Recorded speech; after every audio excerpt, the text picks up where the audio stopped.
PP Tunas ini tentu salah satu kuncinya adalah bagaimana peran orang tua. Kalau survei waktu saya masih di KPAI itu menyebutkan 79% orang tua dari 25.000 responden itu tidak memiliki aturan penggunaan gawai dengan anak. Orang tua ini jangan sampai juga menjadikan gawai itu sebagai pengasuh terbaik. Ya, kita mengarah kepada pendidikan digital. Konteksnya seperti apa, Bu? Ketika ada pertanyaan, ini gimana sih? Ada larangan digital, tapi pendidikan ke arah pendidikan digital. Seperti apa? Sebenarnya digitalisasi pendidikan itu memberikan ruang belajar sesuai dengan zamannya. Kalau kita masa lalu pakai kapur tulis begitu ya, lah hari ini anak di rumah pegangnya HP. Terus kalau masih pakai kapur tulis ya jadul sekali, tidak sesuai dengan masa tumbuh kembangnya gitu. Karena memberikan kesempatan yang sama anak-anak untuk belajar secara atraktif, menarik, kemudian juga bisa menjelajah sumber-sumber belajar. Misalnya kalau di Kemendikbudristek ada rumah pendidikan, ada ruang gurunya, ada ruang siswanya, ruang murid. Kemudian juga ada bahan bacaan yang banyak, misalnya ada Sibi dan Budi, itu website buku bacaan yang sangat banyak yang bisa diakses oleh murid-murid gitu. Berarti kan proses memberikan media pembelajaran ini kan bukan individual, tapi ini kan praktek kolektif di ruang kelas yang ada guidance-nya yaitu guru.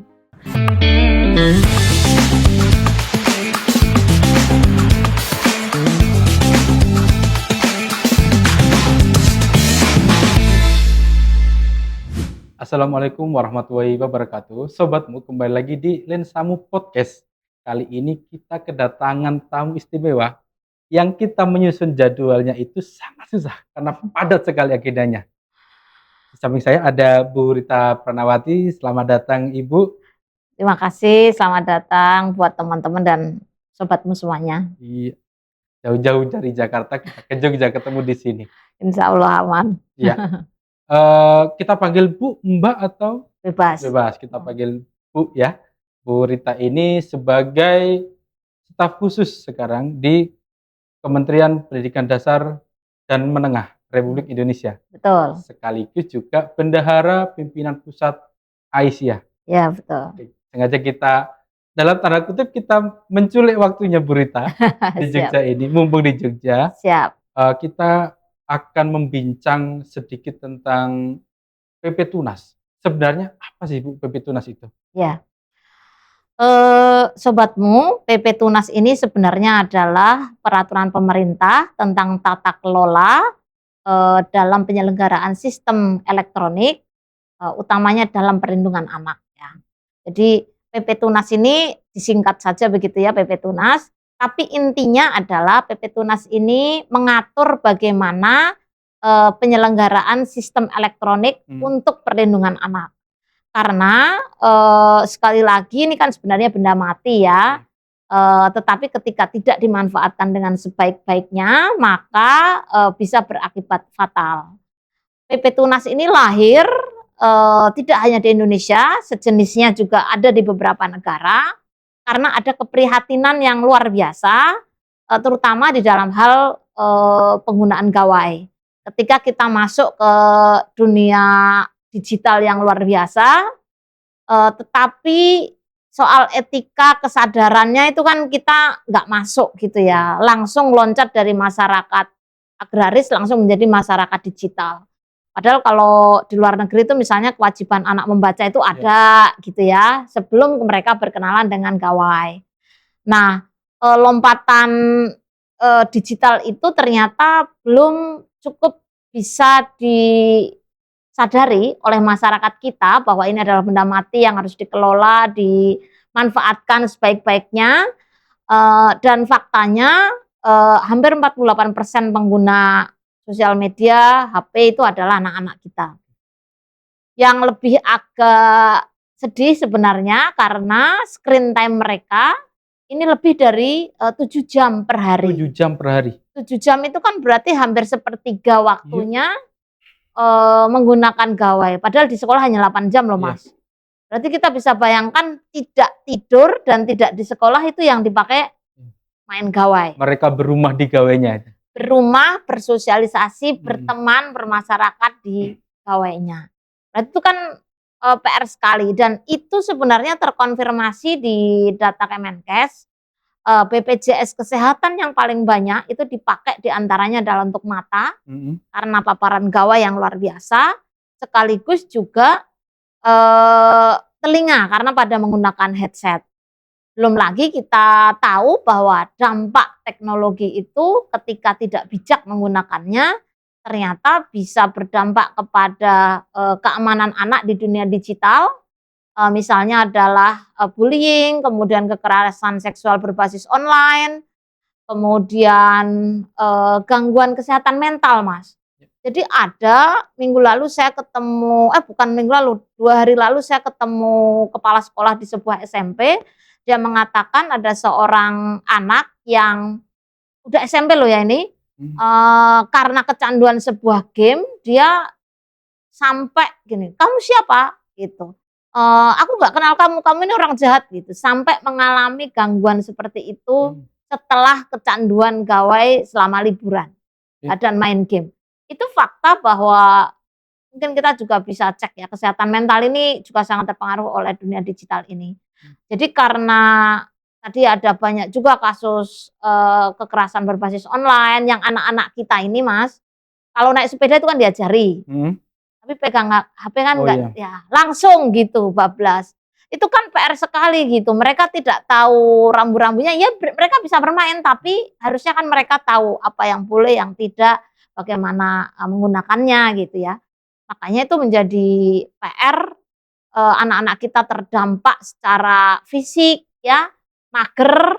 Mhm. Nah ini mager ini juga ada PR-nya juga kalau di Tantangan tersendiri. betul, 7 kebiasaan anak Indonesia hebat, Iya. ternyata yang paling rendah capaiannya untuk semua jenjang itu olahraga loh. Olahraga? Ya, berarti itu semuanya sangat inline bahwa PP Tunas ini menjadi penting kan. Oke. Isu kesehatan fisik, isu kesehatan mental ya, kemudian juga tadi keamanan digital, di ruang digital yang kekerasan seksual ini bisa dilakukan di ruang digital, tidak harus bertemu. Iya. Ya, itu PR sekali, kalau dulu kan pikirannya kekerasan seksual itu harus bertemu Mmm. terhadap anak ya, tapi ternyata hari ini tidak gitu, Mmm. karena ada digital itu. Makanya PP Tunas ini menjadi sangat penting. Oke. Tadi ada menyebut ada lompatan dari sebelumnya, era agraris, melompat ke langsung digital tanpa melalui proses literasi yang mencukupi lah katakan kayak gitu. Itu berarti di sini juga ada peran orang tua. Seperti apa sih, Bu, keinginan dari PP Tunas ini terhadap peran orang tua menghadapi digital ini? Ya, PP Tunas ini tentu salah satu kuncinya adalah bagaimana peran orang tua. Mhm. Kalau survei waktu saya masih di KPAI itu menyebutkan 79% orang tua dari 25.000 responden itu tidak memiliki aturan penggunaan gawai dengan anak. Oke. Jadi hanya 21% yang mereka memiliki. Mas bisa bayangkan loh, nggak ada screen time, screen zone, nggak ada screen break, terus bagaimana ini kalau berkenalan dengan orang, dan itu kan sangat potensi untuk ditipu, mengalami kekerasan seksual, kekerasan fisik begitu ya. Nah, orang tua ini sejujurnya PR parenting itu juga masih besar, karena sebagian besar orang tua masih belum mendapatkan informasi tentang pengasuhan dengan baik. Nah, dari situ sebenarnya negara melakukan intervensi agar orang tua juga memiliki kesadaran. Literasi bagaimana anak menggunakan gawai itu menjadi sangat penting karena tidak hanya soal beretika, tapi juga mengajarkan keamanan dan bagaimana anak menggunakan gawai secara bertanggung jawab. Nah, tadi orang tua ini jangan sampai juga menjadikan gawai itu sebagai pengasuh terbaik Iya. gitu. Itu kan kasarnya gitu ya. Kalau ribet, Menjadi udahlah alat ya. pamungkas untuk Ya, menenangkan anak betul, kadang-kadang. itu katanya the best nanny in the world ya. Iya. Begitu selesai. Kemarin ketemu juga tuh ada ibu-ibu anaknya di depan main HP di depan, naik motor loh ibunya ini. Mhm. Naik motor loh, jalan gitu anaknya main HP di depan, duduk di depan. Kan Mmm. lihat gitulah ya. Iya iya iya. Sekali lagi pengetahuan orang tua menjadi sangat sangat penting gitu. Orang tua harus menyadari bahwa ada usia tumbuh kembang yang harus dijaga, Kalau anak usia 0 sampai 6 tahun berarti dia kan ada fase motorik yang harus dilewati. Ya. Begitu dia pegang HP terus, Ya. berarti kan dia tidak punya waktu untuk mengembangkan sisi Akhirnya motoriknya. melompat. Betul, dan itu kan Oke. sering kemudian menjadi anak-anak ABK, ada yang delay speech, dan itu jumlahnya terus meningkat, Mas, ya. Selain karena genetik itu kan ada pengaruh pengasuhan tadi. Nah, orang tua ini secara singkat menjadi kata kunci, kalau di PP Tunas itu kan ada, perlindungan yang berdasarkan usia, ada pembatasan ya, pembatasan penggunaan sosial media kepada anak-anak misalnya di bawah 13 tahun, kemudian 13 sampai 15, terus dan seterusnya itu ya, ada 3 kategori. Nah, kalau orang tua masih memberikan gawai, kemudian dia menggunakan akun orang tua, itu sama aja bohong, karena kan usianya dewasa dan tidak akan tercover. Disitulah kejujuran orang tua akan menjadi kunci. Jangan sampai orang tua ini malah justru membuatkan sosial media anaknya. Kemudian memberikan tadi akses email dan sehingga anak bisa masuk ke game dan seterusnya tidak berdasarkan usianya. Kesadaran ini harus dikuatkan kepada para orang tua agar mereka tahu betul bahwa PP Tunas itu tujuannya adalah untuk perlindungan anak. Bahwa ada kemudian mungkin beberapa orang tua bilang ini bete gitu ya. Gabut gitulah kalau anak zaman sekarang gitu ya, nggak bisa ngapain-ngapain. Justru itu PR-nya orang tua untuk menyediakan alternatif selain main gawai itu apa gitu. Jadi orang tua pertama tentu harus mengedukasi anak, kenapa tidak boleh, ada keamanan yang harus dijaga, perlindungan terhadap anak, hak privasi, data privasi dan seterusnya yang perlu dijaga kepada anak. Kemudian yang kedua, ada banyak aktivitas yang positif yang bisa dilakukan dan orang tua juga menyediakan gitu. Jadi ini simbolis mutualisme ya, artinya tidak hanya PP Tunas hadir, tapi orang tua juga harus menyambut dengan kejujuran ya, dan tadi teredukasi bahwa ini nggak boleh gitu, dan terus memberikan alternatif kegiatan untuk anak-anaknya. Sebenarnya nanti bukan nanti ya, tapi sekarang ketika PP Tunas ini berlaku, apakah ini sama sekali menghilangkan interaksi anak-anak dengan gawai atau melakukan pembatasan sebenarnya? Sebenarnya itu pembatasan, karena kan ada jenjang-jenjang usia yang boleh mengakses. Kalau di bawah 13 tahun itu kan untuk semua risiko dia hanya yang risiko rendah yang bisa. Misalnya aplikasi-aplikasi pembelajaran itu kan dia pasti tetap terhubung dengan orang lain begitu ya, tapi dia tetap bisa mengakses. Dan saya kira sebenarnya anak-anak ini kan native digital. Jadi itu bukan kemudian sepenuhnya dilarang, tapi pembatasan yang agar mereka juga terlindungi. Kita belum bicara bahwa ada provider ya, atau penyelenggara sistem elektronik yang juga harus ikut bertanggung jawab. Nah, jadi anak-anak ini sebenarnya tetap bisa belajar coding KA, bisa menggunakan hanya untuk kepentingan yang harus terus lebih baik begitu ya. Nah, makanya ada pembatasan misalnya di bawah 13, kemudian 13, 15, 15 ke atas gitu ya, yang risikonya rendah, sedang, dan berat. Nah, tapi mengidentifikasi risikonya itu kita membutuhkan kejujuran penyelenggara sistem elektronik. Oke. Berarti selain gawai secara fisik, berarti juga isinya juga? Isinya juga. Berbagai platform media sosial? Betul. Platform media sosial semakin sedikit berinteraksi dengan orang itu kan berarti semakin rendah potensi risikonya. Kalau yang dia middle, yang 13-15 dia bisa mengakses ya, tapi juga tentu yang platform itu sendiri melakukan check and recheck dan seterusnya. Disinilah sebenarnya diperlukan kejujuran penyelenggara sistem elektronik. Kalau di isu perlindungan anak tuh sebenarnya ada namanya Child Right and Business Principle. Jadi hak anak dan prinsip-prinsip bisnis. Prinsip bisnis itu harus tetap melindungi anak, bukan hanya soal keuntungan, tapi juga bagaimana dia ikut bertanggung jawab untuk melindungi anak, termasuk konten-konten. Nah, PR-nya kejujuran penyelenggara sistem elektronik atau PSE ini untuk mengakses apakah konten-konten mereka ini memiliki risiko tinggi apa tidak, atau sedang atau rendah. Nah, kan kejujurannya menjadi tadi orang tua harus bekerja keras, Ya. tapi penyelenggara sistem elektronik juga Iya. harus jujur gitu. Nah. Meskipun ada pengawas di Komdigi, tapi kejujuran mereka untuk bertanggung jawab terhadap perlindungan anak, bisnis itu kan nggak hanya untungnya buat dia saja gitu ya, tapi kan ada tanggung jawab social responsibility gitu, tanggung jawab sosial gitu ya, termasuk di Child Right and Business Principle itu sangat penting gitu Mas, dan itu kata kuncinya mereka mau nggak? Karena kan isunya ini juga bisnis Iya. kan, isunya bisnis gitu. Kalau saya berkurang penggunanya, maka mungkin margin keuntungannya akan berkurang. Tapi sekali lagi sebenarnya menurut saya dengan mengajarkan seperti itu, dunia usaha juga tidak perlu khawatir, karena sebenarnya mereka juga menabung SDM yang baik yang akan juga menggunakan platform-platform dengan sebaik-baiknya nanti di masa yang akan datang. Oke. Berarti kalau bicara ada platform media sosial itu, berarti udah ada regulasi yang juga menjadi bagian di PP Tunas ini Bu ya? Iya betul. Salah satu bagiannya adalah tanggung jawab penyelenggara sistem elektronik gitu. Untuk tadi mengatur, hanya memang detailnya masih ada pengaturan tambahan ya.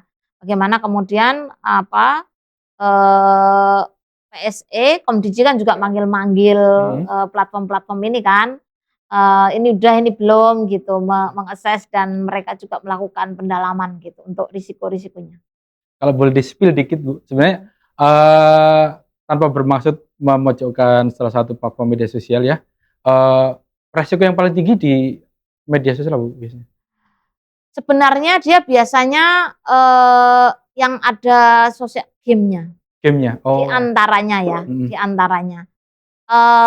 Karena sebenarnya semuanya punya risiko agak tinggi, saya tidak ingin menyebut salah satu gitu ya.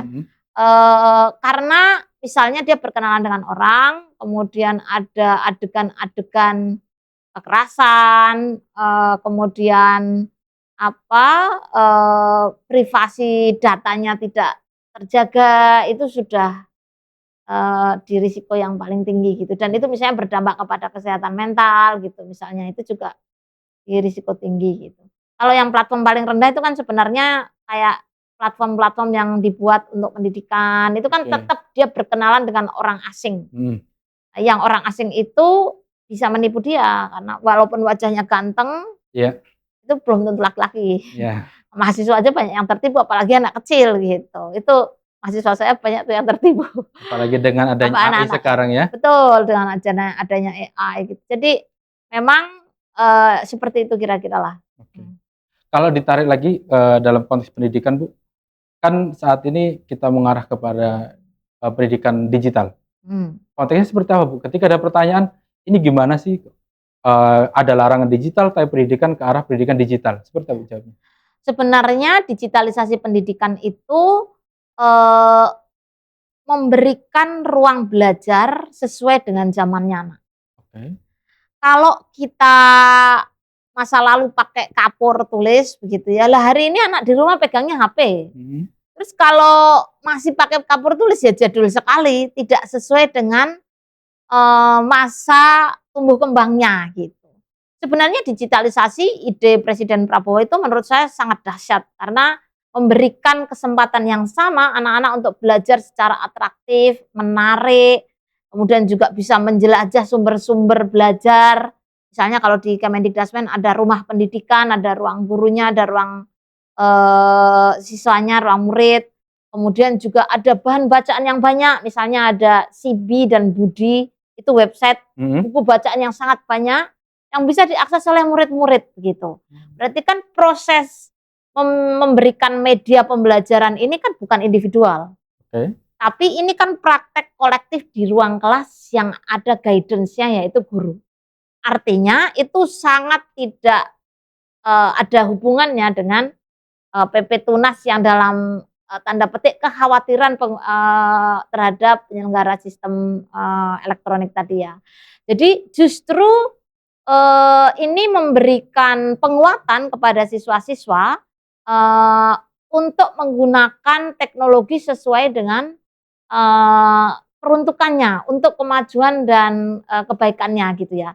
Kan sebenarnya ya saya lihat-lihat orang siswa-siswa yang praktek mereka lebih senang nyanyi ada musiknya, kemudian lebih interaktif karena Iya, bisa langsung nulis, bisa memberi warna, bisa banyak hal gitu ya. iya. Itu kan sesuai zamannya banget ya Mas ya. Masa kalau pakai Si kapur. kapur atau spidol sekalipun Iya. ya, kan itu udah ya beda zaman banget gitu. Jadi itu memberikan media pembelajaran sesuai zamannya, Mhm, anak-anak dididik untuk apa, literasi digital bahwa menggunakan media ini juga ada manfaatnya banyak, bisa mhm. untuk membaca cerita, untuk mencari pengetahuan gitu ya, juga pembelajaran coding dan, kecerdasan artifisial gitu ya, itu bisa menggunakan itu. Artinya ini justru menguatkan PP Tunas sekaligus proses literasi digital di ruang-ruang kelas. Oke.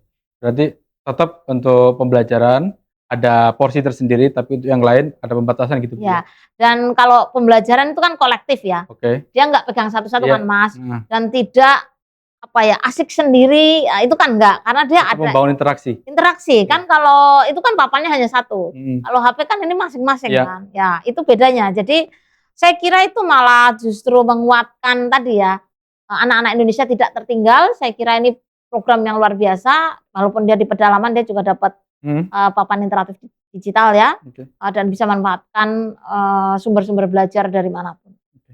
Kalau ada pertanyaan seperti ini, Bu, mungkin ini mewakili pertanyaan orang tua yang Mhm, memiliki kesibukan, akhirnya anaknya diasuh oleh HP. mhm. Kan juga saat ini, sebagaimana kita ketahui banyak ruang-ruang bermain publik Mhm. yang semakin berkurang. Dulu kan ada lapangan yang masih enak diakses, yang mudah diakses, terus taman main tengah kota, persawahan masih ini, sementara saat ini, lahan-lahan untuk bermain itu sudah semakin hilang, terlebih untuk anak-anak perkotaan, Bu. Itu seperti apa nanti? Ya, sebenarnya ini kan isu bersosialisasi dan memanfaatkan waktu luang ya. Ya. Ya, itu kalau di dalam hak anak itu kan salah satu, hak anak untuk mendapatkan apa, memanfaatkan waktu luang sebaik-baiknya. Anak-anak berhak untuk mendapatkan informasi yang baik dan juga ruang publik yang baik. Sebenarnya sekarang, sayangnya masih sebagian besarnya di kabupaten kota, di kota kabupatennya ya, Iya, di heeh. ibu kotanya lah ya, yang ruang bermain ramah anaknya tuh ada Ada, gitu, betul. RBRA gitu. Tapi saya kira, orang tua juga penting tadi untuk memberikan banyak alternatif aktivitas. Mhm. Ngobrolnya ini tentu, tidak hanya aktivitas apa yang mereka harapkan, tapi juga anak-anak ini hobinya apa. Mereka bisa memanfaatkan waktu sesuai dengan bakat minatnya. Kalau kurangnya, lahan tentu, masyarakat juga penting untuk membuka diri ya. Oke. Jadi misalnya, rumah-rumah ibadah, anak-anak juga, apa, merasa welcome Mhm. ya, diterima dengan baik di rumah-rumah ibadah, mereka bermain dan seterusnya juga nggak apa-apa kan, Iya. gitu ya. Kemudian juga di fasilitas umum, fasum-fasum di, daerah juga menurut saya penting untuk dikuatkan agar anak-anak Mhm. tetap bermain. Dan itu sebenarnya kata kunci kalau di 7 kebiasaan anak Indonesia hebat itu bermasyarakat kan ya. Oke. Nah, bermasyarakat itu kan tidak selalu hanya, mengandalkan ruang publik, tapi juga masyarakat bisa ini antar teman kalau dulu kan Iya, mainnya kan offline, ya iya. kan, datang manggil Ketemu, namanya, nunggu. ketemu "Oi, gitu. aku nang kene," Iya gitu. iya, "Ayo aku ikut," gitu, "itu ke sini ke rumahku." Kan kalau sekarang pertemuannya itu kan, di Iya. dunia maya gitu, "Ayo kita mabar," gitu Mhm. kan. Nah, justru itu mengajarkan anak untuk bertamu ke temannya, bersosialisasi, dan itu penting ya, karena bagaimanapun dengan mesin saja itu tidak cukup ya kan, mesin benda mati, Iya. game dan semuanya itu kan benda mati yang, sangat bisa dikendalikan gitu loh. Nah, sementara orang kan anak-anak harus belajar kematangan emosi, karena kalau dengan orang kan responnya bisa, apa ya, tak terduga gitu loh. Nah, Mhm. dan bagaimana dia bisa mengelola emosi, dia bisa tetap akur dengan temennya, kan ini langsung. Kalau Mhm. online ini kan ada jeda, Mhm. kalau fisik kan tidak ada jeda kan. Iya, iya, iya. Respon reaktifnya ini Benar. kalau marah itu kan nggak ada jeda, jadi dia bagaimana dia belajar tentang mengelola emosi Pengendalian, itu kan iya. langsung. Benar. Kalau ini kan ada jeda, kalau Mhm. HP itu ada jeda, kalau ini kan enggak. Kematangan itu juga kematangan psikologis anak terbentuk dengan interaksi langsung. Kan nggak ada kan, pengasuhan itu ya sebaiknya bukan dengan HP ditelepon, kan nggak Iya, bisa ya kan, sentuhan fisik yang langsung ini kok ini marah ini, itu kan langsung. tetap butuh interaksi langsung. Betul, sangat penting apalagi pengasuhan, pengasuhan itu nggak bisa diwakil-wakilatin itu. Iya, video call, "No no no no," jangan kayak gitu. Nggak bisa Bu ya tetepan ya? Habis itu Tetep tutup, mhm. ya kan dia main lagi gitu Oke. kan nggak bisa. Tadi menyebut, ruang bermain itu juga, rumah ibadah juga bisa dimanfaatkan. Nah, Bu Rita sebagai bendahara PPI Aisyah, ini sudah berganti posisi sebagai bendahara PPI Aisyah, ada program-program atau kegiatan yang dilakukan oleh PPI Aisyah terkait dengan, membangun ruang nyaman untuk anak, misalkan rumah ibadah di masjid atau mushola Muhammadiyah, kayak gitu seperti itu? Ya, sebenarnya, kita ada gerakan, cinta anak atau GACA itu ya. Oke. Ya, artinya perspektif GACA ini, dilakukan di semua, lingkungan kita. Termasuk misalnya kalau ada pengajian, anak-anak ikut, ya justru mereka penting untuk ikut dibandingkan, ditinggal di rumah, main HP gitu ya. Artinya ruang-ruang itu menjadi sangat penting gitu untuk, terus terbuka kepada anak. Gerakan cinta anak ini, kalau yang ya ada juga misalnya kan kita punya TK-TK ABA di seluruh Indonesia. Tentu itu juga bagian penting bagaimana orang tua ini menyadari bahwa anak-anak ini punya hak yang harus dilindungi, dijaga, diterima keberadaannya, bukan selalu berdasarkan apa ya, kepentingan terbaik menurut orang tua gitu ya. Oke. Tapi anak-anak ini tuh butuh ruang bermain, entah di pengajian, kalau ibu-ibu kan lebih banyak di pengajian, di rumah, di musola dan seterusnya, itu tentu secara otomatis itu menjadi bagian penting gitu ya. Termasuk sebenarnya di LKSA kita atau lembaga kesejahteraan sosial anak, kan itu juga standarnya standar bagaimana melindungi anak dan memperlakukan anak dengan sebaik-baiknya ya. Ini Bu, saya itu kadang-kadang masih menemukan, rumah ibadah khususnya masjid ya Bu ya, masjid ketika ada anak beribadah terus tapi kan kadang-kadang namanya anak-anak Bu ya, nggak semuanya ikut tertib, sholat gitu. Kadang-kadang ada yang main dan lain-lain gitu, kadang-kadang ada yang marahin Bu. Ya, Seperti apa sih Bu harusnya rumah ibadah itu? Ya, menurut saya rumah ibadah, sebenarnya sudah mulai banyak, rumah ibadah ramah anak ya. Oke. Nah, itu penting karena mereka untuk membangun karakter mereka harus mengenal agamanya. Iya. Dan mereka, harus merasa nyaman di rumah ibadah itu sendiri kan, termasuk di masjid gitu ya. Jangan dimarahi, namanya anak itu ada secara natural dia akan main-main, ya itu yang fungsi kita untuk mengingatkan. Yang penting mereka udah mau datang ke masjid nih, kemudian diajak ngobrol, ya ada program-program juga yang menguatkan mereka agar mereka juga menjadi lebih baik ketika datang ke masjid, musola, ke rumah ibadah lainnya. Untuk kegiatan Aisyah Bu biasanya selain tadi kan ada, diajak ke pengajian, terus kemudian ada TK ABA, LKSA gitu. Untuk yang ruang bermain yang tidak berkaitan dengan pendidikan, tidak berkaitan dengan agama, artinya masyarakat secara luas gitu, ada nggak Bu? Sebenarnya kayak rumah baca. Oh rumah baca? Rumah baca itu di beberapa kabupaten kota di PDA itu ada rumah baca komunitas. Kita juga menguatkan, rumah baca ini kan juga menjadi alternatif kegiatan ya Mas. Biar anak tidak selalu megang gawai itu kan juga harus ada alternatif rumah baca. Kemudian beberapa daerah juga menguatkan dengan permainan tradisional. Jadi mereka juga berkenalan dengan, permainan yang sebenarnya ada gitu ya di kita gitu, itu kan juga penting untuk mengenalkan.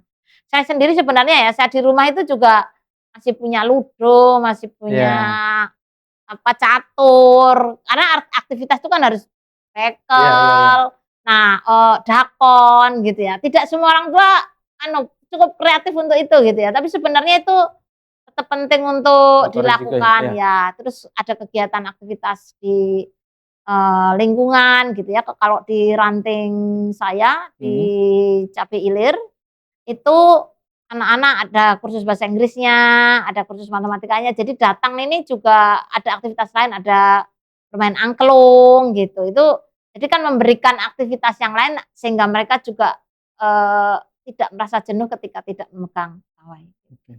Kira-kira, di Aisyah ada Bu, festival yang khusus untuk misalkan permainan tradisional untuk anak gitu, Bu? Ada di beberapa PWA saya tahu Mhm. ada gitu, pernah, sebenarnya teman-teman NA juga melakukan itu, permainan tradisional, kemudian rumah baca komunitas, itu yang Mmm, sebenarnya perlu dikuatkan kan untuk, adik-adik kita agar tetap punya aktivitas positif gitu. oke. Ada pesan nggak Bu untuk, eee, AUM ataupun kantor perserikatan, Mhm, entah itu kantor seperti di sini di PP Jogja mhm, atau di kantor wilayah, mhm. penyediaan ruang bermain untuk anak gitu? Ya, menurut saya itu penting karena Mhm. kan, anak-anak itu kadang-kadang ikut rapat, ada pojok baca, ada alternatif permainan yang memang edukatif dan tidak membosankan gitu ya, mewarnai sekalipun gitu ya. Yang banyak praktek sebenarnya juga teman-teman nasiah juga ya, Masih ya? karena kan mereka ada TPA temporer kalau ibunya Mhm. rapat dan seterusnya gitu ya di kegiatan Aisyah, karena Aisyah udah agak senior jadi sudah tidak terlalu begitu ya. Tapi menurut saya penting tadi ruang-ruang itu memberikan alternatif, beragam permainan gitu ya, tadi main catur, ludo Mhm. dan seterusnya yang masih bisa dipermainkan kan menurut saya masih bisa digunakan permainannya bisa dipakailah, untuk anak-anak. Jadi Mmm, tidak hanya kesannya untuk orang dewasa, betul. tapi ruang publik kita udah lumayan loh Mas. Misalnya, stasiun, bandara itu kan Oh sudah ya, ada ruang benar, bermain. sudah ada. Nah, kantor-kantor kita juga menurut saya itu penting, Mhm. tapi seiring usia juga ada yang untuk lebih dewasa, misalnya dia tadi ya catur, mewarnai dan seterusnya, tidak hanya yang Mhm. ruang bermain seperti di stasiun dan seterusnya itu. Oke. Mhm. Itu kan tadi kepada anak-anak. Nah, untuk Mhm, orang tuanya, gerakan mhm, Aisyah yang entah dalam metode seperti apa untuk ya, penyadaran ya, literasi digital, Bu? ya. Gerakan cinta anak itu menurut saya diantaranya adalah, orang tua harus kreatif Mmm. agar tidak selalu hanya memberikan, HP begitu ya, dan itu penting agar tidak selalu, menjadikan HP sebagai satu-satunya solusi gitu. Nah makanya orang tua, perlu menyadari, memberikan alternatif permainan yang orang tua juga harus menemani, tidak hanya permainan sebenarnya, juga aktivitas-aktivitas positif lainnya. Seperti apakah berolahraga, ikut masak, berkebun, dan seterusnya itu kan juga aktivitas gitu ya. Mmm, Nah, yang ketiga terkait literasi digital karena tema kita, tentang PP Tunas, orang tua perlu memberikan edukasi, apa yang boleh dan tidak, sejauh mana mereka boleh menggunakan HP, termasuk apa namanya, tidak berbohong terhadap soal identitas ya. Eee, yang paling PR sebenarnya juga bagaimana orang tua tetap melakukan kontrol, kalau tidur ya HP-nya jangan dibawa gitu. Itu oh iya, kan itu PR banget kalau di remaja itu HP-nya mhm, dibawa sampai pagi, Mas. nempel Eee, kadang-kadang di pipi. bahkan kadang-kadang sleep call, Mas. Saya Sleep ketemu call, anak-anak benar. ya Allah masih kecil udah sleep call gitu. Itu di pedalaman-pedalaman kalau Iya, saya keliling itu ternyata ya Allah udah begitu ya. faktanya memang Ya, maka terjadi. PR-nya memang orang tua harus punya peraturan, do and don't-nya, mengedukasi, melakukan controlling, dan juga memberikan alternatif kegiatan. Oke, gini Bu, pertanyaan mungkin mendasar sekali. Untuk anak di bawah umur, Mhm. screen time idealnya sehari itu ada nggak, Bu? Ada, tapi itu sebenarnya kecil sekali. Screen time itu, kalau di bawah 3 tahun itu kan sebenarnya sangat sedikit ya, Oke, terutama yang langsung begini ya. mhm, Ya ada kalau IDAI, nanti bisa ditayangkan ya. oke, ya, Tapi prinsipnya, 5 tahun ke bawah itu sebaiknya sangat dikurangin, sangat dikurangi. karena dia membutuhkan, stimulus langsung, melihat bibir orang, mimik orang begitu ya, dibandingkan dari televisi atau Oke, gawai. Karena itu pasti akan, bermasalah, apalagi kalau tontonannya bahasa Inggris, ininya bahasa Indonesia, iya, itu akan bingung bahasa, mhm, seperti itu dan mereka sangat butuh motorik halus, berbicara, beraktivitas itu kan sangat penting gitu. Nah, sebenarnya itu nggak banyak loh screen time-nya itu iya, sama aja itu kalau itu udah di atas SD kelas SD atas 6 tahun. Itu 1 hari 1 jam? Atau Iya 1 minggu? iya, 1 1 hari? jam. Iya 1 hari, iya Oh. tidak banyak sebenarnya Mmm. kalau memiliki kesadaran itu ya. Nanti kita bisa, tayangkan, dari IDAI-nya seperti Mhm apa mhm. screen time, screen zone, dan screen break-nya. Berarti tadi ada data sampai 7 jam 1 hari itu sangat berlebihan, over. Over, berarti kan kita bayangkan kalau 7 jam sehari, ya sekolah 8 jam nih. Iya.